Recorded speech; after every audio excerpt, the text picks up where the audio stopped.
देखिए हम कंटिन्यू करते हैं अपने उस काम को। हम लेंथ कॉन्ट्रैक्शन पे थे, है ना।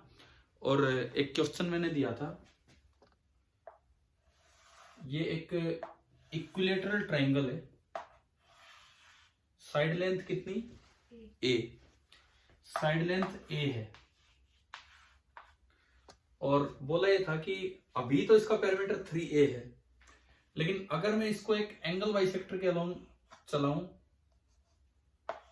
विद अ स्पीड v, तो where beta is equal to, हमने बीटा लिया था कितना v बाई सी, और हमने हर जगह गामा लिया है 1/√1 माइनस v बाई सी का स्क्वायर। ये हमारे नोटेशन चलेगी, ठीक है।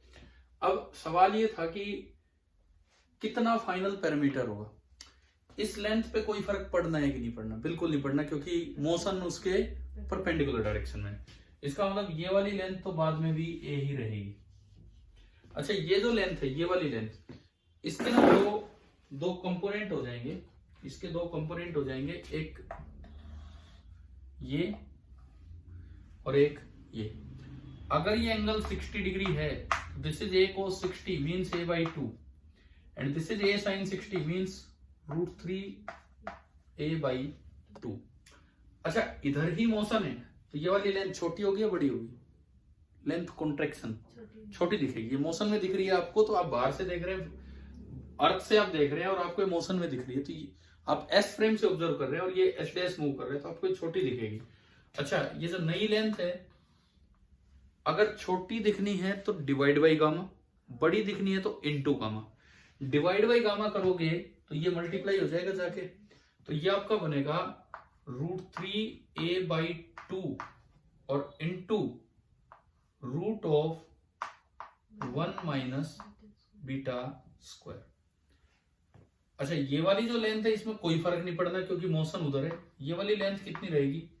a/2। यहां से एक बार मैं ये नई लेंथ निकाल लूं कि ये कॉन्ट्रैक्टेड लेंथ ये कितनी होगी।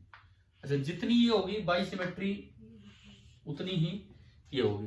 तो हमने पाइथागोरस से एक बार ना ये वाली लेंथ निकाली, और ये वाली जो लेंथ होगी, let this length be l। तो जो l हमारा होगा √ऑफ इसका स्क्वायर a²/4 प्लस इस पूरे का square 3a²/4 into 1 minus beta square. अगर मैं इसमें दोनों देखूं तो a²/4 पूरे में से कॉमन आ रहा है, तो बाहर आएगा वो a/2, यहां 1 बचा, plus 3 into 1 minus beta square, तो 1 प्लस 3 माइनस 3 बीटा स्क्वायर, तो 4 माइनस 3 बीटा स्क्वायर, है ना। ये आपकी लेंथ आ गई a/2 into √4 minus 3 beta square.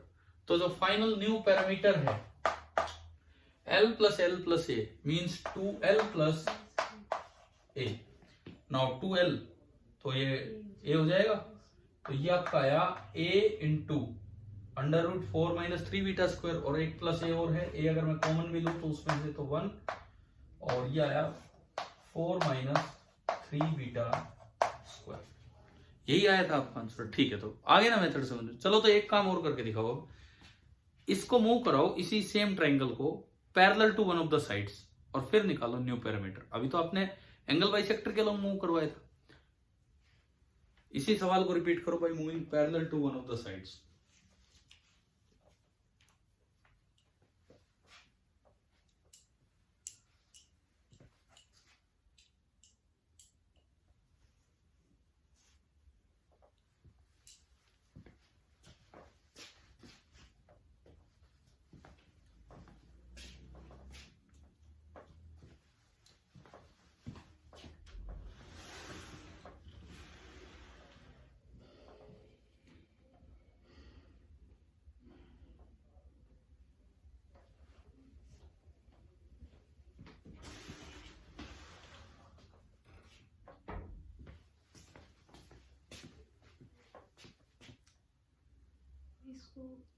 जो ये है इसके इसी डायरेक्शन में, ये हाँ किसी के डायरेक्शन में कर लो, है ना।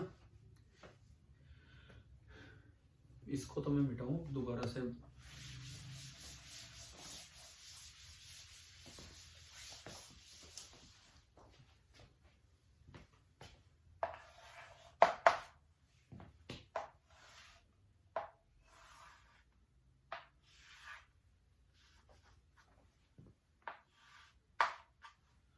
सवाल हमारा ये है, v वेलोसिटी से पूरी ट्रायंगल को आपने इधर मूव करवा दिया।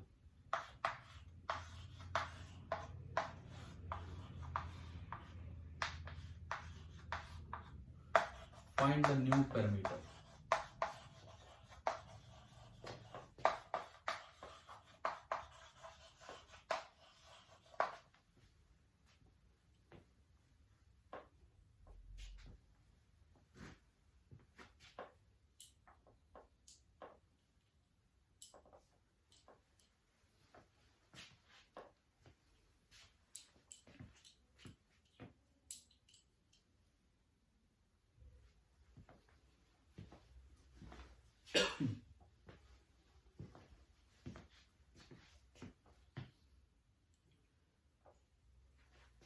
मान लो ट्रायंगल का नाम मैंने दिया ABC।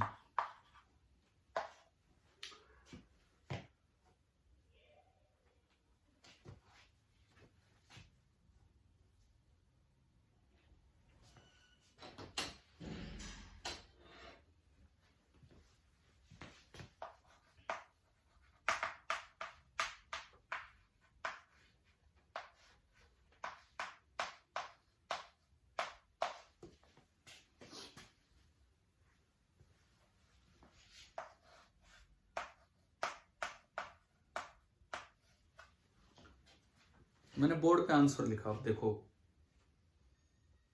आया है कि नहीं आया है।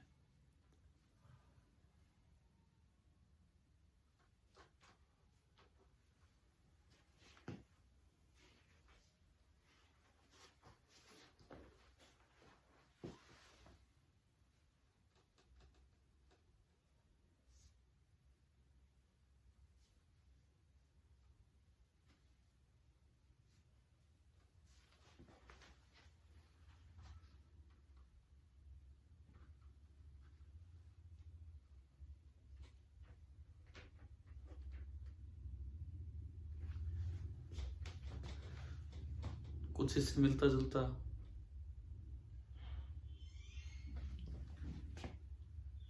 सबसे पहले तो एक बार ये बताओ, चलो आपको पता लग जाएगा आपने कितना ठीक किया।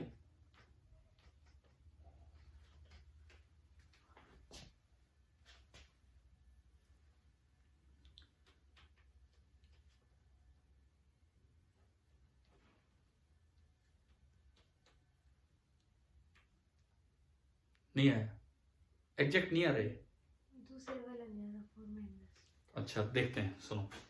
सबसे पहले ए बी लेंथ, ये तो इसके तो पैरेलल ही जा रहा है, तो लेंथ कॉन्ट्रैक्ट होके हमें छोटी दिखेगी a by gamma. Now a by gamma कितनी होगी? A into under root of 1 minus beta square. ये तो हो ही गई, तो एक पार्ट तो दिख ही गया हमें। नहीं ये भी, तो ये बनेगी। अच्छा ये जो दो लेंथ है ये भी तो छोटी होंगी, है ना। इसके टुकड़े, वही पिछली बार वाला ही काम हो गया। आपने इसके टुकड़े किए, ये ए cos 60 कितना, a/2, और ये a sin 60 कितना, √3 a/2।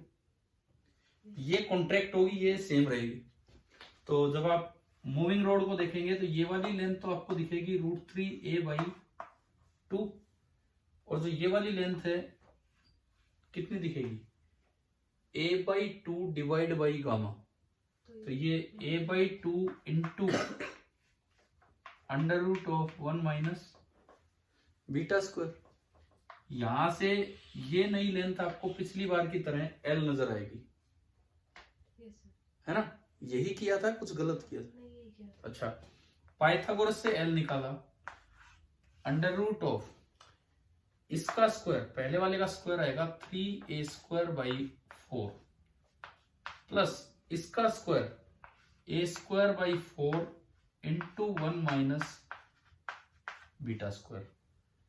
दोनों में से उसी तरह से a² / 4 रूट से बाहर आया तो ये बना a/2, और अंडर रूट के अंदर क्या बचा, 3 plus 1 minus beta square. Now this is 4 minus beta square.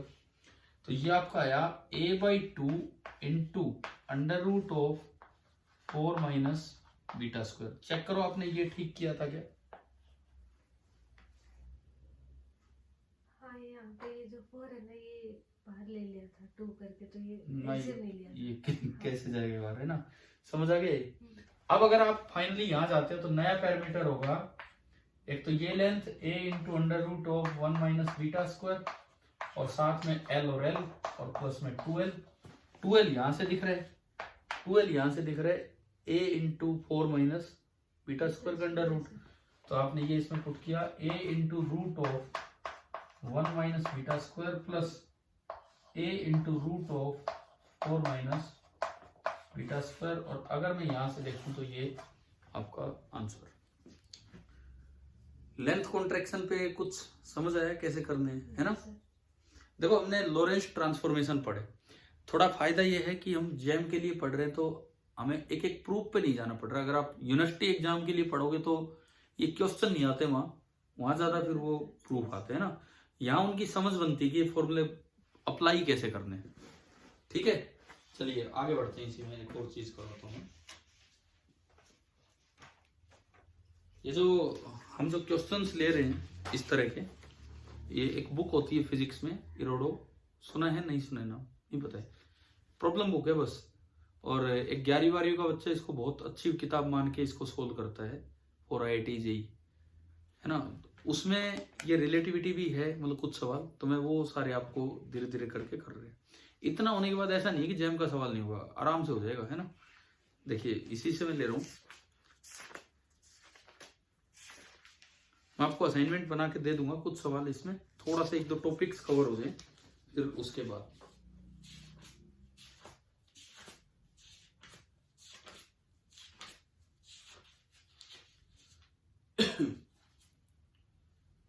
Triangle वाला इसका क्वेश्चन नंबर 341 था. अब मैं एक और क्वेश्चन देता हूं, आप लिखो. A rod moves lengthwise, a rod moves lengthwise with a constant velocity v, with a constant velocity v relative to an inertial frame s, relative to an inertial frame s. अच्छा, क्या मतलब है इस बात का? s फ्रेम से देखा जा रहा है तो वो रोड मूव कर रही है लेंथ वाइज, मतलब उसी डायरेक्शन में, है ना? यानी कि एस डैश फ्रेम के रिस्पेक्ट में वो रोड रेस्ट पे है और वो फ्रेम चल रहा होगा ना. ये हमें खुद देख लेना है. लिखो at what value of v.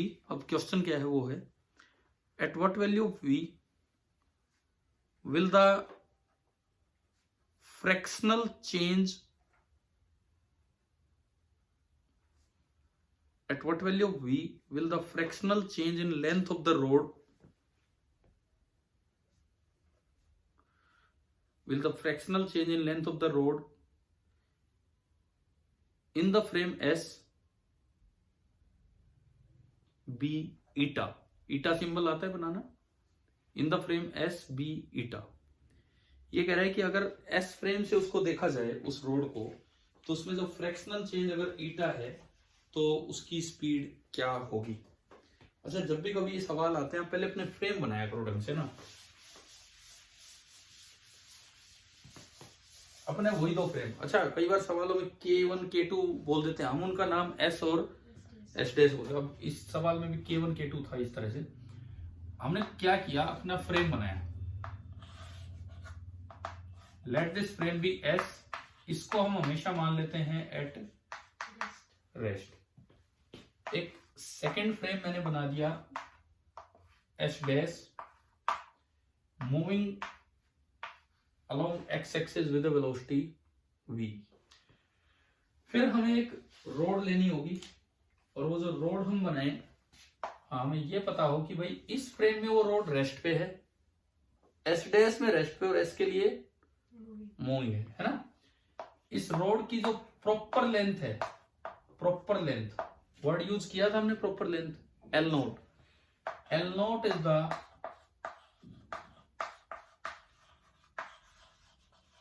proper length of road. Proper length of road means S dash देखता है तो उसको उसकी लेंथ क्या नजर आ रही है, हाँ, और ये एक रोड भी आगे जा रही है with velocity v with respect to s है दोनों। तो अगर s देखता है इस रोड को तो उसको छोटी दिखेगी कि नहीं रोड, है ना। ये कह रहा है कि कितनी स्पीड से चलाएं रोड को, मतलब v क्या हो इसके फ्रेम में कि जो फ्रैक्शनल कंप्रेशन है वो कितना दिखे, ईटा।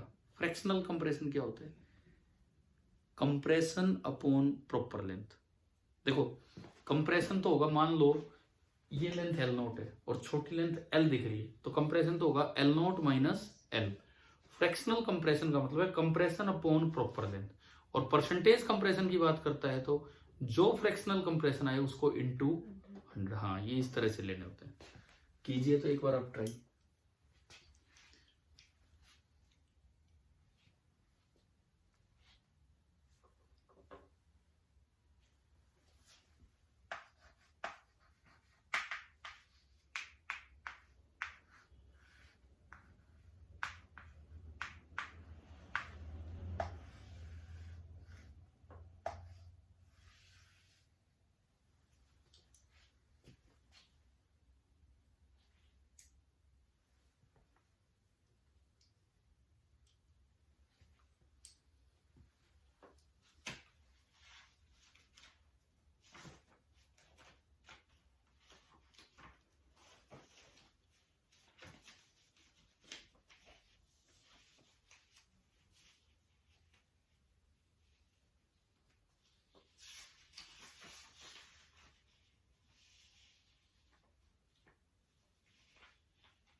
देखो मैंने बोर्ड पे आंसर लिखा है, आप देखिए ये आया क्या।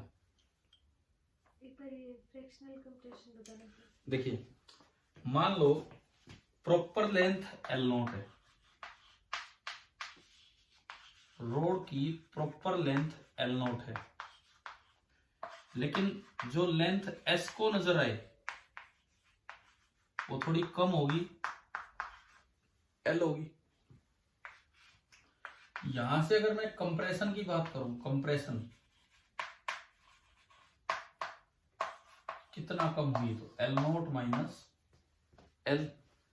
अगर मैं बात करूं फ्रैक्शनल कंप्रेशन की, फ्रैक्शनल या रिलेटिव कंप्रेशन एक ही बात होती है दोनों टर्म्स। अगर मैं बात करूं फ्रैक्शनल या रिलेटिव कंप्रेशन तो वो होगा जो भी कंप्रेशन है उसको प्रॉपर लेंथ से डिवाइड कर दो, ये होता है। और अगर कहीं परसेंटेज कंप्रेशन आ जाए तो इनटू 100 होता है। परसेंटेज कंप्रेशन में मतलब इनटू 100।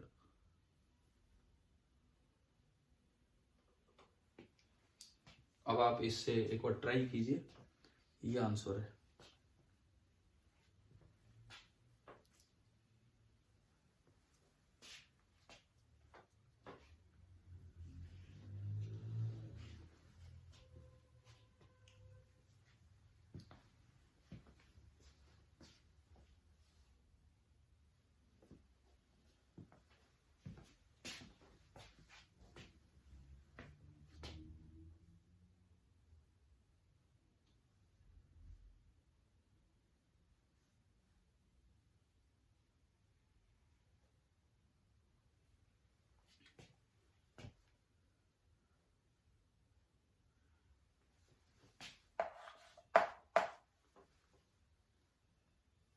L जो है वो क्या होगा, L नोट बाई गामा या L नोट इंटू गामा ना, गामा तो बाई गामा होगा, कम होगी है ना, पर वो गामा ऊपर चला जाएगा वो value. L naught into 1 minus beta square, पहले बीटा निकाल लो यहां से, एल बराबर है L note into 1 minus beta square का अंडर रूट। फ्रैक्शनल कंप्रेशन हमें कितना दिया है, ईटा। तो यहां से देखिए ईटा बराबर fractional compression L note minus L upon L note.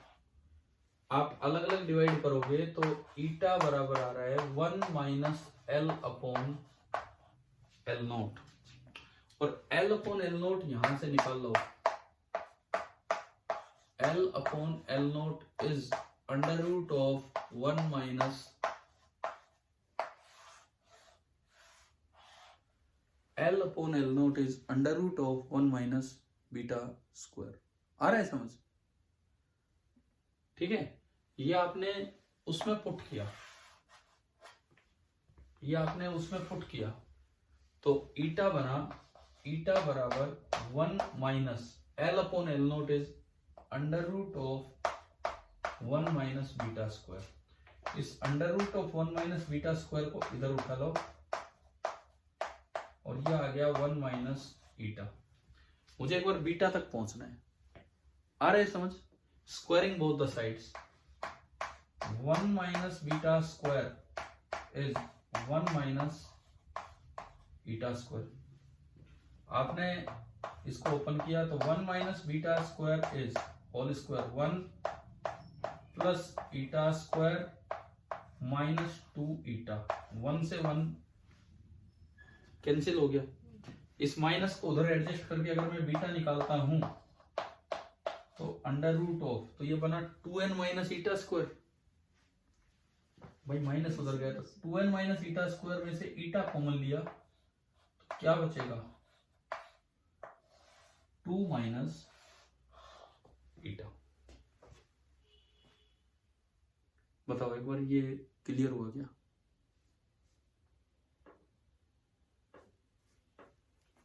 हाँ जी, समझ आ गया। और बीटा क्या होता है, v by c. Beta is simply v by c, तो वहां से जब v निकालोगे तो v ही आ जाएगा। आज पहले हम नए टॉपिक पे जाने के बजाय इस पे कुछ सवाल ले रहे हैं ताकि समझ बने, है ना, लेंथ कॉन्ट्रैक्शन की।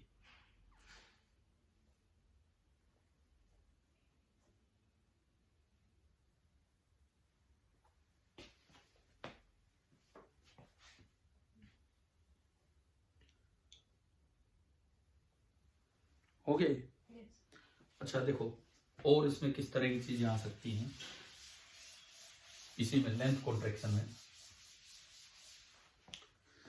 सपोज यूं आ जाए कि एक फ्रेम आपको दिया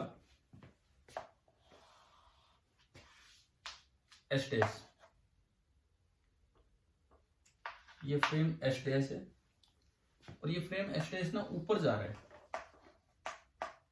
विद वेलोसिटी 4c/5।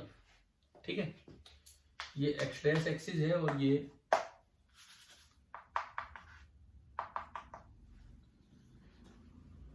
इस फ्रेम में एक सर्कुलर शेप का कोई ऑब्जेक्ट है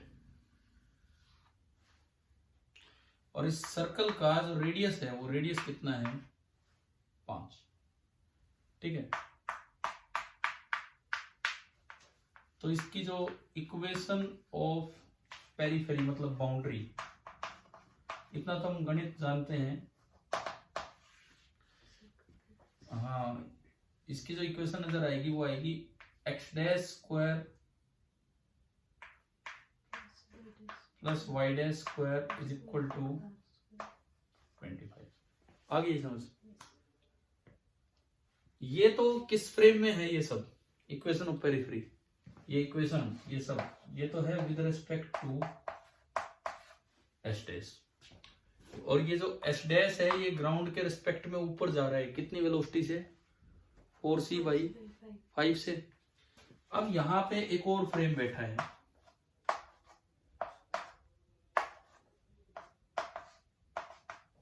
इस तरह से।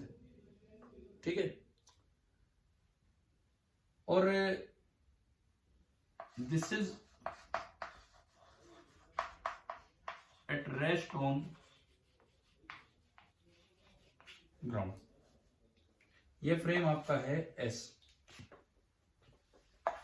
अब सवाल सुनो क्या है, ये पूछना चाह रहे हैं हम आपसे कि find the shape of object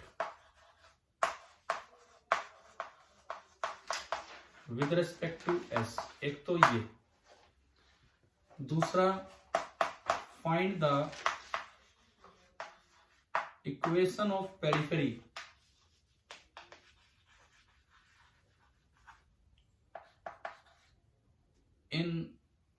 in the coordinates of s dash as observed by s।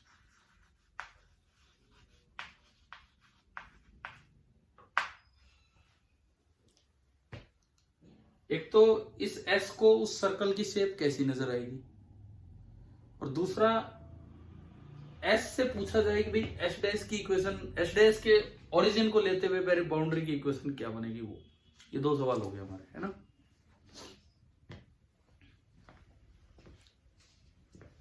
पहले शेप की बात करते हैं। किधर जा रहा है ये, इस बार मैंने थोड़ा चेंज कर दिया, x में नहीं, किधर जा रहा है y में। तो आप इसके दो डायमीटर मानो, एक ये 10 मीटर और एक ये 10 मीटर, या दो रेडियस मानो। कौन सी डायमीटर की लेंथ कॉन्ट्रैक्टेड नजर आएगी, ऊपर वाली, है ना। और ये वाली लेंथ सेम नजर आएगी। तो शेप बन गई, कैसी शेप होगी, ये लेंथ छोटी होगी, ये वही है, कैसी शेप हो जाएगी ना। ये सर्कल है, एक प्लेन में है, 3D में नहीं है। हाँ ओवल, इलिप्टिकल, है ना। तो शेप पता लग गई हमें। अब जैसे पहला ही सवाल आ जाए, 4 ऑप्शन दे रखे हैं, सर्कुलर, रेक्टेंगुलर, स्क्वायर, इलिप्टिकल, तो कैसी शेप होगी, इलिप्टिकल। अच्छा दूसरी, अगर इससे पूछा जाए भाई बता ये इक्वेशन क्या होगी, तो ये तो सर्कल की इक्वेशन है। देखो, find the equation of periphery in the coordinates of S dash. यहां से देखोगे जब तो कोऑर्डिनेट ही अलग हो गए, लेकिन वो देख कौन रहा है, एस। एस को वो जो शेप नजर आएगी उसकी वैल्यू आपको बतानी है। कि देखो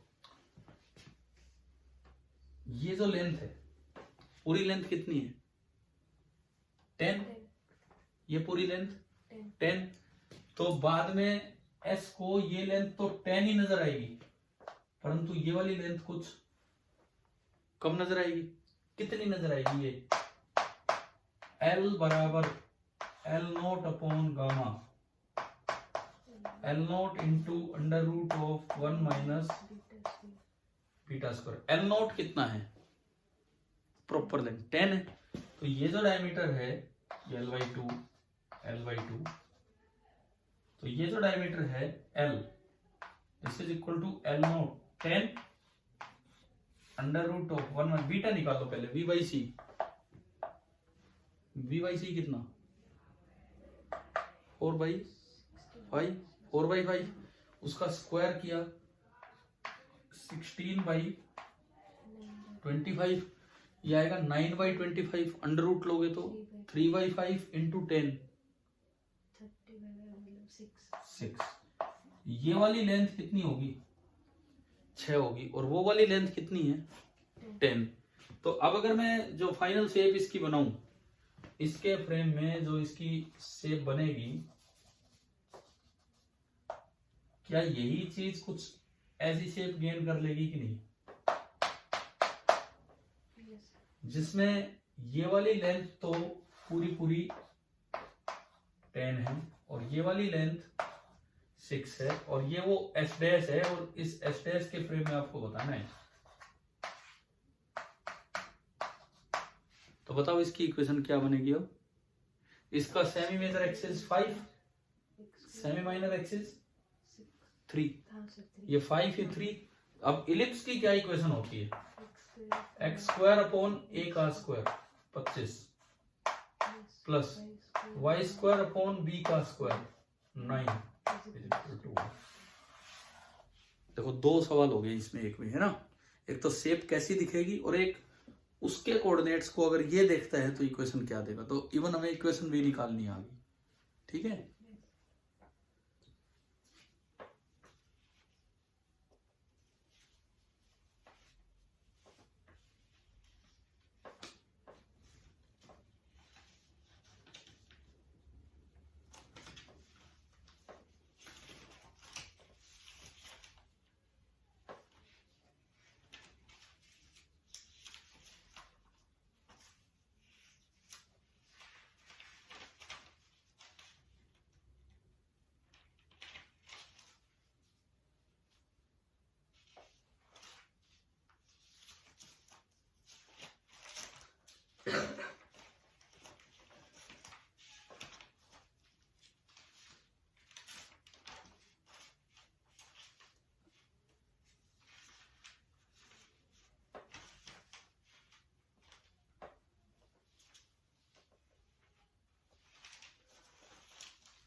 ओके, अब देखो चलिए आगे बढ़े। लेंथ कॉन्ट्रैक्शन मुझे लगता है क्लियर हो गया होगा कैसे यूज होना है ना। सिलेबस निकालो, नेक्स्ट टॉपिक है तो आपके पास। अगली लोरेंट ट्रांसफॉर्मेशन की अगली कंसीक्वेंस टाइम डायलेशन। एक मिनट दिखाना। देखो हमारा क्या क्या कवर हुआ है अभी तक। Inertial frame and Galilean invariance, एक तो हमने ये देखा। थोड़ा मैट्रिक्स थोड़ा आता है 10th 11th का 12th का, इतना तो पढ़ा है ना। अभी बीएससी वाला नहीं पढ़ा आपने, आया नहीं अभी तक किसी से। इतना तो आता है कि दो मैट्रिक्स को मल्टीप्लाई करें तो आता है ना। गैलीलियन और लोरेंट ट्रांसफॉर्मेशंस को मैट्रिक्स फॉर्म में पूछा जा सकता है, 4 ऑप्शन देके। तो मैं वो भी सिखाऊंगा आज या कल, जैसे भी होगा, है ना। तो चलिए उतना तो यूज हो जाएगा। Inertial frame and Galilean invariance हो चुका है, थोड़ा रिवाइज करते रहना क्या चीज चेंज हो रही क्या नहीं। पोस्टुलेट्स ऑफ स्पेशल रिलेटिविटी दोनों देख ली हमने। लोरेंट ट्रांसफॉर्मेशन इक्वेशंस देख ली है वो, ठीक है। टाइम में भी चेंज होता है कि नहीं होता है? होता है, टाइम वेरिएंट है, ठीक है। उसके बाद अब उसकी कंसीक्वेंस में पहला हमने पढ़ा क्या, लेंथ कॉन्ट्रैक्शन। अब हम दूसरे पे आते हैं, टाइम डायलेशन। फिर ये तीसरा कहेगा, इसने सीधा बोल दिया रिलेटिविस्टिक वेलोसिटी एडिशन थ्योरम। एक और एप्लीकेशन होती है सिमिल्टेनिटी लॉस, पढ़ना चाहिए वो, इस पे ही टाइम से रिलेटेड ही होता है।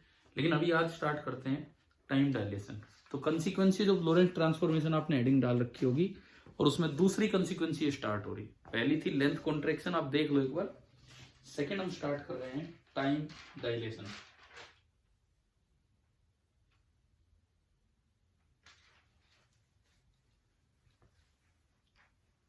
ठीक है, नंबर सेकेंड।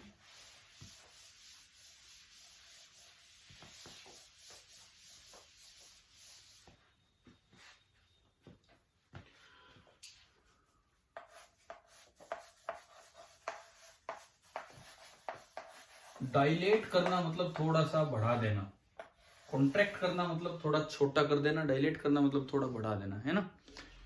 सुनो क्या होगा, ये हमारा वही फ्रेम एस फ्रेम जो कि रेस्ट पे है ग्राउंड के रिस्पेक्ट में। दूसरा फ्रेम स्पेसशिप वाला फ्रेम, लो मैंने स्पेसशिप ही बना दी। ये कौन सा फ्रेम है, एसटीएस। और ये आगे चल रहा होगा with a velocity v with respect to s, ठीक है। इसमें किसी एक पोजीशन पे कोई इवेंट होता है। अच्छा, ये इसके रिस्पेक्ट में रेस्ट पे है, ये जो पार्ट है ये इसके रिस्पेक्ट में रेस्ट पे है, और यहां पे एक इवेंट होने लग रहा है। इवेंट ऐसी पोजीशन पे हो रहा है जो पोजीशन इसके रिस्पेक्ट में तो रेस्ट पे है और इसके रिस्पेक्ट में मोशन में। मतलब इसके लिए तो कोऑर्डिनेट चेंज हो रहा है, लेकिन इसके लिए एक्स कोऑर्डिनेट चेंज नहीं हो रहा है। तो इस इवेंट का जो टोटल टाइम इंटरवल होगा, एस डैश बोलेगा प्रॉपर टाइम, और इसके लिए फिर वो रिलेटिविस्टिक टाइम थोड़ा चेंज हो जाएगा, ठीक है। पिछली बार जब लेंथ आपने पढ़ी, इसके फ्रेम में लेंथ फिक्स थी, इसके रिस्पेक्ट में वो चीज मूव ही नहीं कर रही, इसके लिए वो चीज मूव कर रही थी। तो हमने सीखा कि along the direction of motion इसको लेंथ छोटी दिखेगी या बड़ी दिखेगी, छोटी दिखेगी, और उसको जो है वही दिखेगी। अब उल्टा होना है, अगर कोई इवेंट ऐसी लोकेशन पे हो रहा है जो लोकेशन इसके रेस्पेक्ट में रेस्ट पे है, जितना टाइम इंटरवल इसको दिखेगा ना, उससे ज्यादा टाइम इंटरवल इसको दिखेगा, ठीक है। ये है ये। मान लो ये इवेंट यहां घटित हुआ और इसके फ्रेम में जो टाइम इंटरवल लगा with respect to S dash, let it be T naught. इस टी नोट को हम कहेंगे प्रॉपर टाइम। ठीक है, पहले याद करने वाली बात, तो एस को उस इवेंट का जो टाइम इंटरवल दिखेगा उसी इवेंट का time interval with respect to S जो होगा, आप कुछ भी डेल्टा टी बोल दो, इस डेल्टा टी को बोलेंगे रिलेटिविस्टिक टाइम। बोलो मत बोलो तो एक ही बात है, क्योंकि इसको चलता हुआ देख रहे हैं।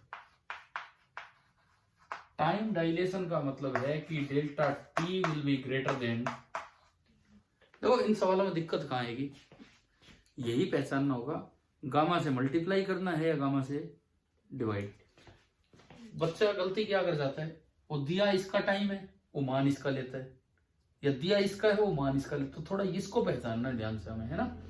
अगर वो पहचान में आ गया फिर तो बहुत आसान है। Delta T is greater than T note. अच्छा ग्रेटर है तो गामा से मल्टीप्लाई करें कि गामा से डिवाइड करें? गामा पूरा फैक्टर है, मल्टीप्लाई, गामा एक से बड़ा होता है। इसका ये मतलब है कि delta T is equal to gamma times T naught. इसका ये भी मतलब है कि delta T is equal to T naught upon under root of 1 minus V square upon, एक बार लिख लो।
पहले ये नीचे वाला काम, फिर ये लास्ट में वो ऊपर वाला लिखा था मैंने। आप इस तरह से थोड़ा देख लेना।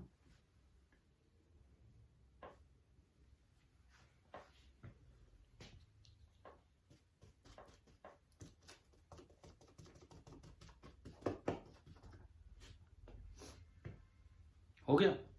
अच्छा वैसे प्रूफ हम कर भी नहीं रहे हैं, बट मैं बता देता हूँ, बहुत छोटा सा प्रूफ है इसका। एक बार ये देखो, ये मैं थोड़ा सा ही मिटा दूं।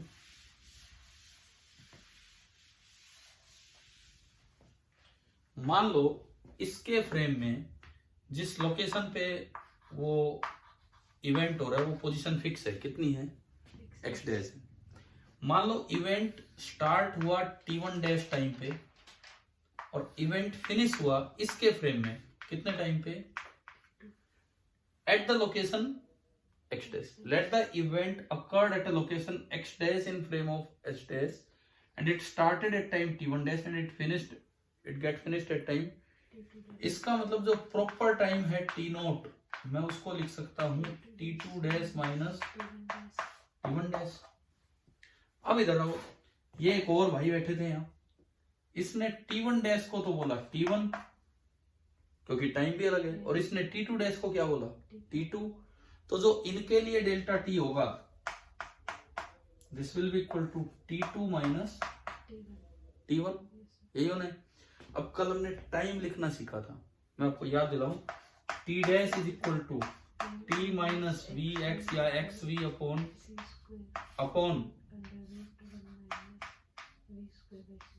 ये था।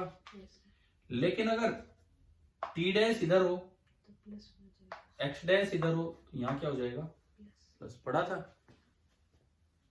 T2 in terms of T2 dash क्या होगा बताओ, ये फॉर्मूला लगाया, T2 dash plus V X dash upon, X dash fix है इसलिए मैंने इसको इधर से लिखा है, मैं उधर से लिखता ना तो उल्टा दिक्कत आती, फिर एक्स एक्स चेंज हो, अभी एक्स डैश तो फिक्स है।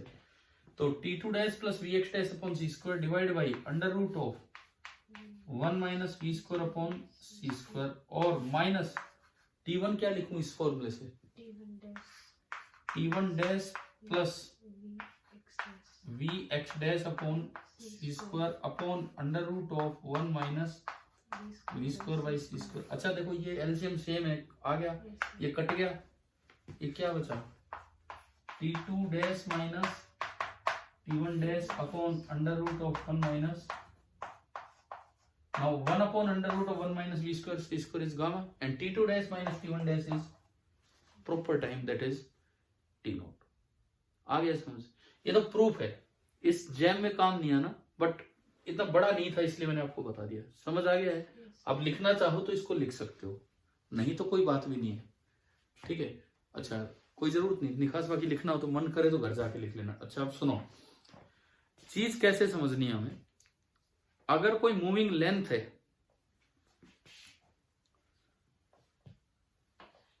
अगर कोई मूविंग लेंथ है, बाहर से देखते हो तो आपको along the direction of length वो छोटी दिखेगी, प्रॉपर लेंथ बड़ी होगी, बाहर से छोटी।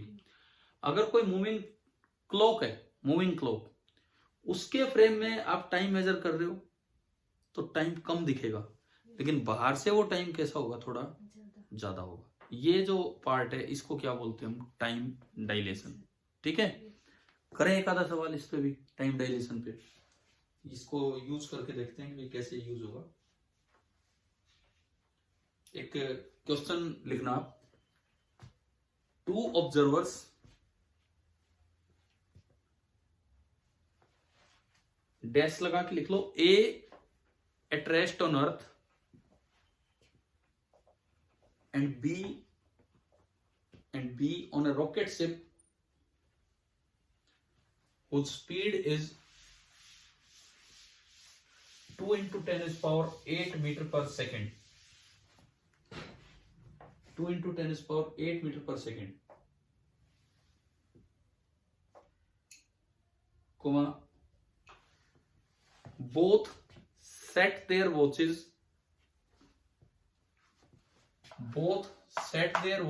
at 1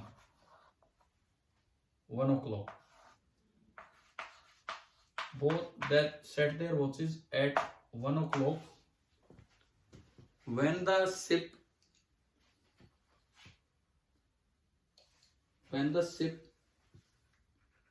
starts from Earth.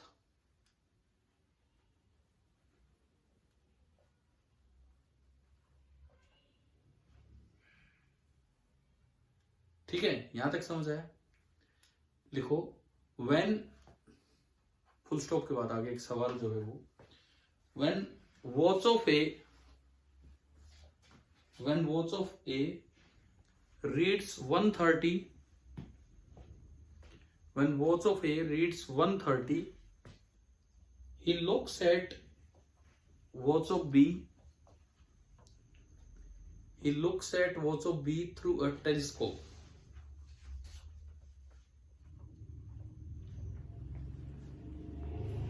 What is the reading of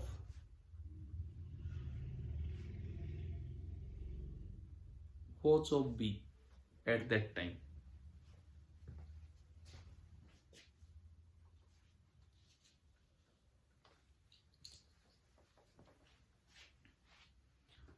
अब एक बार सुनो, मैं समझाता हूं, इधर देखना भाई। ये आदमी ए है, जो हमारा फ्रेम एस है वो ए,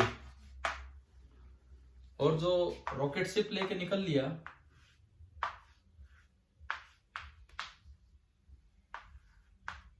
ये आदमी एस डैश जो है वो बी।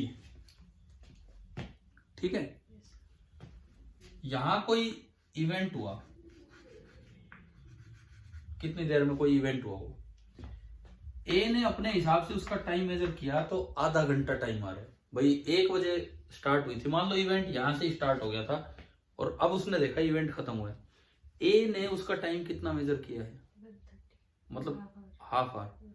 तो वो टाइम बी ने कितना रिकॉर्ड किया होगा। अब थोड़ा ध्यान से सोचना है, यहाँ कौन सा टाइम दिया है, प्रॉपर टाइम दिया है कि रिलेटिविस्टिक टाइम। रिलेटिविस्टिक। हाँ ठीक है ना। और हमें निकालना कौन सा टाइम है, डेल्टा टी तो दे रखा है 30 मिनट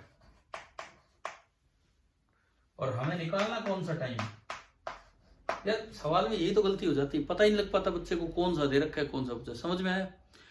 अब फिर से टाइम डायलेशन क्या कहता है, रिलेटिविस्टिक टाइम प्रॉपर टाइम से ज्यादा होगा।